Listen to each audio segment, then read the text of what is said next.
ലോക്സഭാ തെരഞ്ഞെടുപ്പിന് ശേഷം കേരള രാഷ്ട്രീയത്തിൽ മാറ്റം വരികയാണോ? മുന്നണി ബന്ധത്തിൽ വലിയ മാറ്റങ്ങളിലേക്കാണോ കാര്യങ്ങൾ പോകുന്നത്? അങ്ങനെയൊന്നും സംഭവിക്കാൻ സാധ്യതയില്ല. ഇതൊരു പ്രാദേശിക പ്രശ്നം മാത്രമാണ് എന്ന് വേണമെങ്കിൽ കരുതുകയും ചെയ്യാം. എന്നാൽ ചില തുടക്കങ്ങൾ അവിടെ ഇവിടെയൊക്കെ നടക്കുന്നുണ്ട്.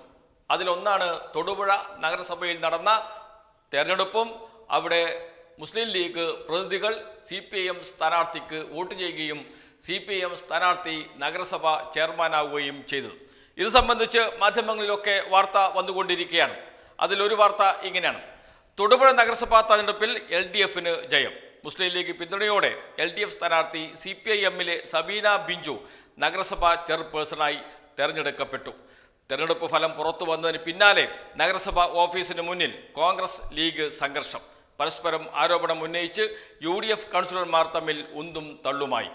ചെയർമാൻ തെരഞ്ഞെടുപ്പുമായി ബന്ധപ്പെട്ട് UDFലെ ഭിന്നത നേരത്തെ പുറത്തു വന്നിരുന്നു. കോൺഗ്രസും ലീഗും പ്രത്യേകം സ്ഥാനാർത്ഥികളെ നിർത്തിയിരുന്നു. തെരഞ്ഞെടുപ്പിൽ LDF 14 വോട്ട് നേടി. കോൺഗ്രസിലെ K ദീപകിന് 10 വോട്ടാണ് ലഭിച്ചത്. ആദ്യ റൗണ്ടിൽ പുറത്തായ ലീഗ് അവസാന റൗണ്ടിൽ LDFനെ പിന്തുണയ്ക്കുകയായിരുന്നു. 5 ലീഗ് കൗൺസിലർമാർ LDF സ്ഥാനാർത്ഥിക്ക് വോട്ട് ചെയ്തു. സ്വതന്ത്രനായി മത്സരിച്ച് ജയിച്ച സനീഷ് ജോർജിനായിരുന്നു കഴിഞ്ഞ തെരഞ്ഞെടുപ്പിൽ LDF പിന്തുണ നൽകിയിരുന്നത്. നഗരത്തിലെ സ്കൂളിന് ഫിറ്റ്നസ് സർട്ടിഫിക്കറ്റ് നൽകാൻ അസിസ്റ്റന്റ് എഞ്ചിനീയർ 1 ലക്ഷം രൂപ കൈക്കൂലി വാങ്ങിയ കേസിൽ പ്രേരണ കുറ്റത്തിന് വിജിലൻസ് 2ാം പ്രതിയാക്കിയതോടെ LDF ചെയർമാനുള്ള പിന്തുണ പിൻവലിക്കുകയും ചെയ്തു. ശേഷം അവിശ്വാസത്തിന് നോട്ടീസ് നൽകി പിന്നാലെ സനീഷ് ജോർജ് രാജിവെക്കുകയായിരുന്നു. അങ്ങനെയാണ് അവിടെ ചെയർപേഴ്സൺ തെരഞ്ഞെടുപ്പ് വേണ്ടി വന്നത്. ഈ തെരഞ്ഞെടുപ്പിൽ കോൺഗ്രസ് സ്ഥാനാർത്ഥിക്ക് പിന്തുണ നൽകാതെ UDFലെ ഘടകകക്ഷിയായ മുസ്ലിം ലീഗ് പ്രതിനിധികൾ CPIMന് വോട്ട് ചെയ്തു എന്നതാണ് പ്രധാനപ്പെട്ട കാര്യം. വളരെ നാടകീയമായ രംഗങ്ങളാണ് തൊടുപുഴ നഗരസഭയിൽ നടന്നത്. ആകെ അംഗസംഖ്യ 35 35 അംഗങ്ങളാണ് നഗരസഭയിൽ ഉള്ളത്. അതിൽ ഒരംഗത്തെ അയോഗ്യനാക്കി. അപ്പോൾ 34 അംഗങ്ങളാണ് ഇപ്പോഴുള്ളത് തൊടുപുഴ നഗരസഭയിൽ. 34 അംഗങ്ങളിൽ അതിൽ ഇടതുപക്ഷത്തിന് 12 സീറ്റാണുള്ളത്. CPIM 8, CPI 2, Kerala Congress 2. UDFന് 13 സീറ്റുണ്ട്. മുസ്ലിം ലീഗ് 6, കോൺഗ്രസ് 6, കേരള കോൺഗ്രസ് ജോസഫ് 1. ഇതാണ് കക്ഷിനില. 13 UDF, 12 LDF. ഈ 13-12 കക്ഷി നിലയിൽ ഇലക്ഷൻ നടന്നാൽ സ്വാഭാവികമായും UDF സ്ഥാനാർത്ഥി ചെയർപേഴ്സൺ ആകേണ്ടതായിരുന്നു. 6 കോൺഗ്രസും 6 മുസ്ലിം ലീഗും വന്നതോടുകൂടി ചെയർമാൻ സ്ഥാനത്തിനു വേണ്ടി ഇരു പാർട്ടികളും അവകാശവാദം ഉന്നയിച്ചു. എന്നാൽ മുസ്ലിം ലീഗിന് ചെയർമാൻ സ്ഥാനം വിട്ടുകൊടുക്കാൻ കോൺഗ്രസ് അംഗങ്ങൾ തയ്യാറായില്ല. 2 വർഷമാണുള്ളത് കാലാവധി. അപ്പോൾ ഒരു വർഷം എന്ന രൂപത്തിൽ വെച്ചുമാറാം എന്ന നിർദ്ദേശം വെച്ചു. എന്നാൽ ആദ്യഘട്ടത്തിൽ മുസ്ലിം ലീഗിന് ചെയർമാൻ സ്ഥാനം വേണമെന്ന് മുസ്ലിം ലീഗ് ആവശ്യപ്പെട്ടു. കോൺഗ്രസ് കൊടുക്കാൻ തയ്യാറായില്ല.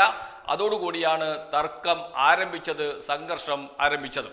ഒടുവിൽ ചെയർപേഴ്സൺ തെരഞ്ഞെടുപ്പ് വന്ന ഘട്ടത്തിൽ കോൺഗ്രസും മുസ്ലിം ലീഗും സ്ഥാനാർത്ഥികളെ നിർത്തി. അങ്ങനെ LDFന് സ്ഥാനാർത്ഥിയായി, മുസ്ലിം ലീഗിന് സ്ഥാനാർത്ഥിയായി, കോൺഗ്രസിന് സ്ഥാനാർത്ഥിയായി, BJPക്കും സ്ഥാനാർത്ഥിയായി. BJPക്ക് 8 സീറ്റുണ്ട് തൊടുപുഴ നഗരസഭയിൽ. അത് ആദ്യം പറയാൻ വിട്ടുപോയതാണ്. 8 സീറ്റുണ്ട് BJPക്ക്. വലിയ ശക്തി തന്നെയാണ്. 8 സീറ്റുള്ള BJPയും സ്ഥാനാർത്ഥിയെ മത്സരിച്ചു. അങ്ങനെ 1ാം റൗണ്ട് തെരഞ്ഞെടുപ്പ് നടന്നപ്പോൾ സബീന ബിഞ്ചു LDF സ്ഥാനാർത്ഥിക്ക് ലഭിച്ചത് 10 വോട്ടുകൾ. ജിതേഷ് BJP സ്ഥാനാർത്ഥി ജിതേഷിന് ലഭിച്ചത് 8 വോട്ടുകൾ. K ദീപക് കോൺഗ്രസ് സ്ഥാനാർത്ഥി K ദീപകിന് ലഭിച്ചത് 7 വോട്ടുകൾ. MA കരീം മുസ്ലിം ലീഗ് MA കരീമിന് ലഭിച്ചത് 6 വോട്ടുകൾ. അങ്ങനെ ഏറ്റവും കുറവ് വോട്ട് ലഭിച്ച മുസ്ലിം ലീഗിന്റെ സ്ഥാനാർത്ഥി MA കരീം പുറത്താകുന്നു. 2ാം റൗണ്ട് വോട്ടെടുപ്പ് നടക്കുന്നു. അപ്പോഴും LDF സ്ഥാനാർത്ഥി സബീന ബിഞ്ചുവിന് ലഭിച്ചത് 10 വോട്ട്. നേരത്തെ ലഭിച്ച 10 വോട്ട് സബീന ബിഞ്ചു നിലനിർത്തുന്നു. K ദീപക് കോൺഗ്രസ് സ്ഥാനാർത്ഥിക്ക് 9 വോട്ട് ലഭിക്കുന്നു. നേരത്തെ 7 വോട്ടായിരുന്നു, അത് 9 വോട്ടായി വർദ്ധിക്കുന്നു. 2ാം റൗണ്ടിൽ ജോസഫ് ജോൺ എന്ന മുസ്ലിം ലീഗ് അംഗം കോൺഗ്രസിന് വോട്ട് ചെയ്യുന്നു. അതോടൊപ്പം തന്നെ മാത്യു ജോൺ സ്വതന്ത്രനാണ്, അദ്ദേഹം കോൺഗ്രസിന് വോട്ട് ചെയ്യുന്നു. ഇങ്ങനെ 9 വോട്ടോടുകൂടി K ദീപക് 2ാം സ്ഥാനത്ത് വരുന്നു. കോൺഗ്രസ് സ്ഥാനാർത്ഥി 1ാം സ്ഥാനത്ത് സബീന ബിഞ്ചു 10 വോട്ടുകൾ. BJPയുടെ 8 വോട്ടുകൾ നിലനിർത്തി. ലീഗ് 5 പേർ, മുസ്ലിം ലീഗിലെ 5 പേർ വിട്ടുനിന്നു. അതാണ് 2ാം റൗണ്ടിലെ അവസ്ഥ. അവസാന റൗണ്ട് വോട്ടെടുപ്പിലേക്ക് നീങ്ങുകയാണ്. അവസാന റൗണ്ട് വോട്ടെടുപ്പ് നടന്നപ്പോൾ കോൺഗ്രസിലെ K ദീപകിന് കോൺഗ്രസിന്റെ വോട്ടും കേരള കോൺഗ്രസിലെ ജോസഫ് ജോണിന്റെ വോട്ടും ലീഗിലെ മാത്യു ജോണിന്റെ വോട്ടും സ്വതന്ത്രൻ സനീഷ് ജോർജിന്റെ വോട്ടും ലഭിച്ചു. അതോടൊപ്പം CPM-ലെ മെർലി രാജുവും കോൺഗ്രസ് സ്ഥാനാർത്ഥി കെ ദീപകിന് വോട്ട് ചെയ്തു. അങ്ങനെ കോൺഗ്രസ് സ്ഥാനാർത്ഥിയുടെ വോട്ട് 10 മാറി. BJP സ്ഥാനാർത്ഥികൾ മത്സരിച്ചില്ല, അവർ വിട്ടുനിൽക്കുകയാണ് ചെയ്തത്. CPM-ന്റെ ഒരംഗം കൂറുമാറി കോൺഗ്രസിന് വോട്ട് ചെയ്തു. മുസ്ലിം ലീഗ് അംഗമായ ജോസഫ് ജോണും കോൺഗ്രസിന് വോട്ട് ചെയ്തു. ഒരു വോട്ട് ലീഗിലെ 6-ൽ ഒരു വോട്ട് കോൺഗ്രസ് സ്ഥാനാർത്ഥിക്ക് ലഭിച്ചു. അതോടൊപ്പം തന്നെ കേരള കോൺഗ്രസിലെ ജോസഫ് ജോണും കോൺഗ്രസിന് വോട്ട് ചെയ്തു. അങ്ങനെ കോൺഗ്രസിന്റെ വോട്ട് കെ ദീപകിന്റെ വോട്ട് 10. എന്നാൽ ലീഗിലെ MA കരീം ഉൾപ്പെടെയുള്ള ലീഗ് സ്ഥാനാർത്ഥിയായി 1-ാം റൗണ്ടിൽ മത്സരിച്ച MA കരീം ഉൾപ്പെടെയുള്ള മുസ്ലിം ലീഗിലെ 5 അംഗങ്ങൾ CPM-ന് വോട്ട് ചെയ്തു. LDF സ്ഥാനാർത്ഥിക്ക് വോട്ട് ചെയ്തു. അങ്ങനെ 10 വോട്ട് ആദ്യ റൗണ്ടിൽ കിട്ടിയിരുന്ന സബീന ബിഞ്ചുവിന്റെ ഒരു വോട്ട് CPM വോട്ട് കോൺഗ്രസ് ലഭിച്ചു. അങ്ങനെ 9 വോട്ടായി മാറുകയും അതോടൊപ്പം മുസ്ലിം ലീഗിലെ 5 വോട്ട് കൂടുതൽ ചേരുകയും ചെയ്തു. 6 വോട്ടാണ് ലീഗിനുള്ളത്. അതിൽ ഒരു വോട്ട് കോൺഗ്രസ് സ്ഥാനാർത്ഥിക്ക് തന്നെ ലഭിച്ചു. ശേഷിക്കുന്ന 5 വോട്ടുകൾ LDF സ്ഥാനാർത്ഥിക്ക് ലഭിച്ചു. LDF സ്ഥാനാർത്ഥിക്ക് ആദ്യം ലഭിച്ചിരുന്ന 10 വോട്ടിൽ നിന്ന് ഒരു വോട്ട് കുറഞ്ഞു. മെർലി രാജു CPM അംഗം കോൺഗ്രസ് സ്ഥാനാർത്ഥിക്ക് വോട്ട് ചെയ്തിരുന്നു. അങ്ങനെ 9 + 5 9 കൂട്ടണം 5 14 വോട്ട്. അങ്ങനെ കോൺഗ്രസ് സ്ഥാനാർത്ഥിക്ക് 10 വോട്ട്, കെ ദീപകിന് 10 വോട്ട്, സബീന ബിഞ്ചുവിന് 14 വോട്ട്. അങ്ങനെ സബീന ബിഞ്ചു തൊടുപുഴ ചെയർപേഴ്സണായി തെരഞ്ഞെടുക്കപ്പെടുന്നു. ആദ്യ റൗണ്ടിൽ മത്സരിച്ച BJP 8 വോട്ട് ലഭിച്ച BJP ഇത്തവണ മത്സരിച്ചില്ല, അവർ വിട്ടുനിൽക്കുകയാണ് ചെയ്തത്. അങ്ങനെ 14-10 LDF സ്ഥാനാർത്ഥി വിജയിക്കുന്നു. ഇതാണ് തൊടുപുഴ നഗരസഭയിൽ നടന്നത്. CPM-ന് നഷ്ടം വന്നിട്ടുണ്ട്. CPM-ന്റെ ഒരംഗം കൂറുമാറി വോട്ട് ചെയ്തിട്ടുണ്ട്. മുസ്ലിം ലീഗ് ഒറ്റക്കെട്ടായി നിന്നില്ല. മുസ്ലിം ലീഗിലെ ഒരംഗം കോൺഗ്രസിന് വോട്ട് ചെയ്തു. 5 അംഗങ്ങളാണ് LDF-ന് വോട്ട് ചെയ്തത്. ഏതായാലും LDF-ന് വോട്ട് ചെയ്യാം, CPIM-ന് വോട്ട് ചെയ്യാം എന്ന് മുസ്ലിം ലീഗ് അംഗങ്ങൾ തീരുമാനിക്കുന്നു. സ്വാഭാവികമായി മുസ്ലിം ലീഗ് അംഗങ്ങൾ കോൺഗ്രസ് സ്ഥാനാർത്ഥിക്ക് വോട്ട് ചെയ്തിരുന്നുവെങ്കിൽ ഇന്നത്തെ സാഹചര്യത്തിൽ തൊടുപുഴ നഗരസഭ UDF-ന് ലഭിക്കുമായിരുന്നു. യാതൊരു സംശയവുമില്ല. കാരണം 10 വോട്ട് UDF-നുണ്ട്. 10 + 5 കൂട്ടിയാൽ സ്വാഭാവികമായും 15 വോട്ട്. അങ്ങനെ 15 വോട്ട് വരുമ്പോൾ CPM-ന്റെ വോട്ട് 9 ചുരുങ്ങുകയും ചെയ്യും. 9 ചുരുങ്ങുകയും ചെയ്തു. CPIM-ന്റെ ഒരംഗം അവസാന റൗണ്ടിൽ കോൺഗ്രസ് സ്ഥാനാർത്ഥിക്ക് വോട്ട് ചെയ്തു.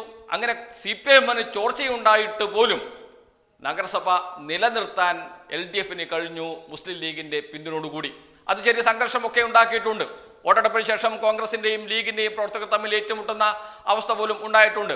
പക്ഷേ ഒരു കാര്യം, സംസ്ഥാന തലത്തിൽ UDF ഒരു മുന്നണിയായി നിൽക്കുന്നു. ലോക്സഭാ ഇലക്ഷൻ കഴിഞ്ഞിരിക്കുന്നു. വൻ ഭൂരിപക്ഷത്തിന് UDF സ്ഥാനാർത്ഥികൾ ജയിക്കുന്നു. മുസ്ലിം ലീഗ് ഒന്നടങ്കം ഒറ്റക്കെട്ടായി കോൺഗ്രസിനോടൊപ്പം നിൽക്കുന്നു.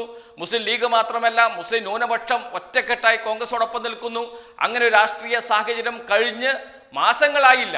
അങ്ങനെ ഒരു ഘട്ടത്തിലാണ് മുസ്ലിം ലീഗിന്റെ അംഗങ്ങൾ CPIM-ന് വോട്ട് ചെയ്യുന്നത് എന്നർത്ഥം, LDF-ന് വോട്ട് ചെയ്യുന്നത് എന്നർത്ഥം.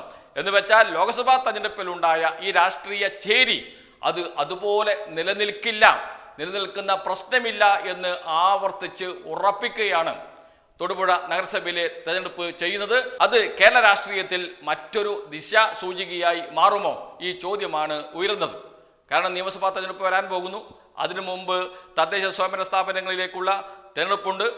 നേരത്തെ 2019 സംഭവിച്ചതിൻ്റെ ആവർത്തനം വീണ്ടും വരികയാണോ എന്ന ചോദ്യമാണ് ഇപ്പോൾ ഉയരുന്നത്. 2019 വൻ ഭൂരിപക്ഷത്തിന് UDF ജയിക്കുകയും തുടർന്ന് നടന്ന തദ്ദേശ സ്വയംഭരണ സ്ഥാപനങ്ങളിലേക്ക് നടന്ന തെരഞ്ഞെടുപ്പിൽ LDF തൂത്തുവാരുകയും തുടർന്ന് നടന്ന നിയമസഭാ തെരഞ്ഞെടുപ്പിൽ വീണ്ടും LDF വൻ ഭൂരിപക്ഷത്തിന് ജയിക്കുകയും ചെയ്യുന്നു. എന്ന് വെച്ചാൽ കഴിഞ്ഞ നിയമസഭയിലെ സീറ്റുകളുടെ എണ്ണം വർദ്ധിപ്പിച്ചുകൊണ്ട് നിയമസഭയിലേക്ക് വീണ്ടും വരുന്നു. 2ാം പിണറായി സർക്കാർ അധികാരത്തിൽ വരുന്നു. അതേ ഒരു രാഷ്ട്രീയ സാഹചര്യത്തിലേക്കാണോ കാര്യങ്ങൾ പോകുന്നത്? ഈ ചോദ്യമാണ് ഇവിടെ ഉയർന്നത്. ലോക്സഭാ തെരഞ്ഞെടുപ്പിൽ UDF വൻ വിജയം നേടുന്നു. ഇനി വരാനിരിക്കുന്നത് തദ്ദേശ സ്വയംഭരണ സ്ഥാപനങ്ങളിലേക്കുള്ള തെരഞ്ഞെടുപ്പാണ്. ആ തെരഞ്ഞെടുപ്പിൽ തൊടുപുഴയിൽ സംഭവിച്ചത് തന്നെ സംഭവിക്കുമോ എന്ന ചോദ്യമാണ് ഉയരുന്നത്. അതിനുശേഷം നടക്കുന്ന നിയമസഭാ തെരഞ്ഞെടുപ്പിൽ എന്ത് സംഭവിക്കും എന്ന ആശങ്ക ഈ സാഹചര്യമെല്ലാം കണക്കിലെടുത്തുകൊണ്ട് UDF ക്യാമ്പിൽ പടരുകയാണ് എന്ന് വേണം കരുതാൻ. എന്ന് വെച്ചാൽ CPIM-ന് LDF-ന് വോട്ട് ചെയ്യാൻ ലീഗ് അംഗങ്ങൾക്ക് ലീഗ് അണികൾക്ക് മടിയില്ല എന്ന് ആവർത്തിച്ച് ഉറപ്പിക്കുന്നതാണ്. CPIM-നെ ശത്രുപക്ഷത്തല്ല മുസ്ലിം ലീഗ് നേതാക്കളും പ്രവർത്തകരും നിർത്തുന്നത് എന്നുകൂടി ആവർത്തിച്ച് ഉറപ്പിക്കുന്നു ഈ തെരഞ്ഞെടുപ്പ്. കാരണം ലോക്സഭാ തെരഞ്ഞെടുപ്പ് അതൊരു പ്രത്യേക രാഷ്ട്രീയ സാഹചര്യമാണ്, ദേശീയ തലത്തിലുള്ള രാഷ്ട്രീയമാണ്.